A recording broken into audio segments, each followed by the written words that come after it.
Unidad 2.3 Doctrinas epistemológicas con esencia del conocimiento. Primero veamos qué es la esencia del conocimiento. El conocimiento humano se puede entender como un proceso en el que se relacionan un sujeto cognoscente y un objeto por conocer. Esto quiere decir que los elementos esenciales de todo proceso de conocimiento son el sujeto cognoscente y el objeto por conocer y la relación que debe establecerse entre ellos para que se dé este conocimiento. Ahora pasemos con las corrientes epistemológicas, en este caso el objetivismo.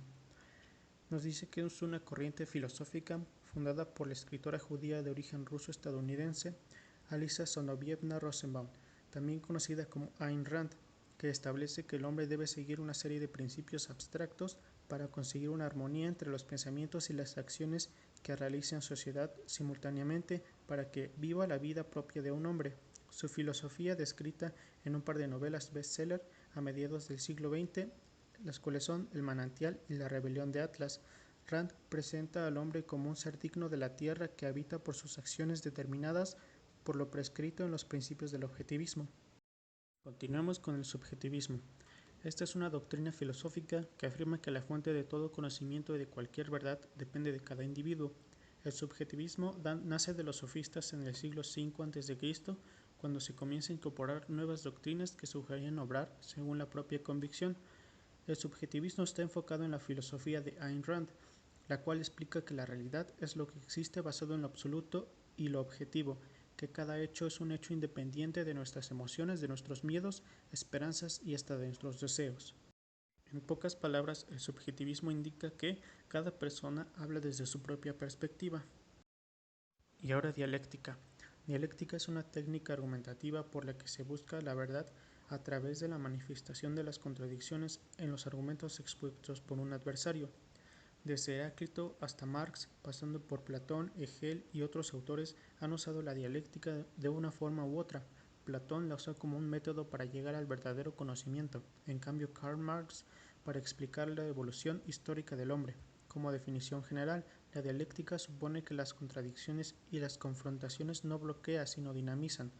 Por ello, era conveniente exponer anteriormente el origen de la palabra y su uso de la retórica, para entender que su esencia es la contradicción como método.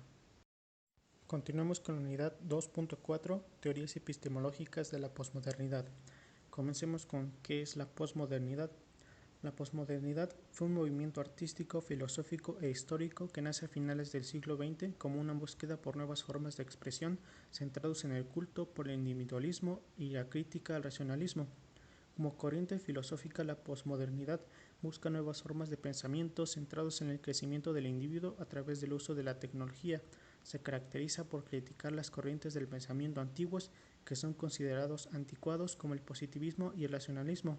Como un periodo histórico, la posmodernidad abarca a finales del siglo XX hasta el día de hoy y por lo tanto su definición exacta es aún difusa y en proceso de definición. Ahora pasemos con las teorías epistemológicas, en este caso el empirismo inductivo, pragmatismo o positivismo lógico o analítico del siglo XX, donde la referencia de validación del conocimiento científico se sitúa en la realidad objetiva. Se presenta como una reacción frente al pensamiento religioso, proviene de los postulados medievales donde se imponían las verdades como absolutas. La corriente epistemológica positiva supuso una reacción contra la metafísica como garante de la verdad científica en torno al pensamiento del Círculo de Viena. Se crearon los postulados del empirismo lógico como la demarcación entre ciencia y no ciencia, la verificación de hechos contrastables y la inducción probabilística como método de reacción contra todo idealismo, ya que todos los hechos no pueden ser observados, que solo aborda el conocimiento como representaciones condicionadas.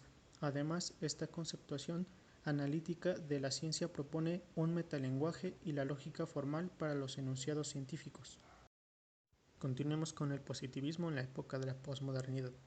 El positivismo buscaba la obtención de la verdad única y universal. Mediante el método proporcionó una separación racionalista entre el sujeto y el objeto.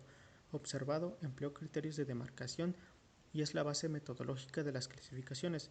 En la actualidad, en el ámbito científico-tecnológico, está muy implantado el racionalismo crítico, obviando el socio-historicismo tanto en las ciencias más asentadas como en las nuevas. y fundamenta sus teorías en los productos tecnológicos de una ciencia racionalista. Y para terminar, el racionalismo en la posmodernidad.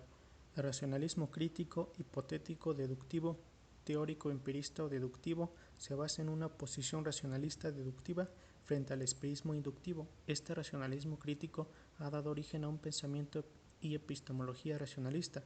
Con Popper, la validación de conocimientos científicos se produce mediante el falsacionismo, ya que la ciencia es falsable más que verificada, y con Lakatos, la falsación se produce con las teorías, no en los hechos, junto a Blesa y Bunge. La validación del conocimiento científico se sitúa en la intersubjetividad racional universal.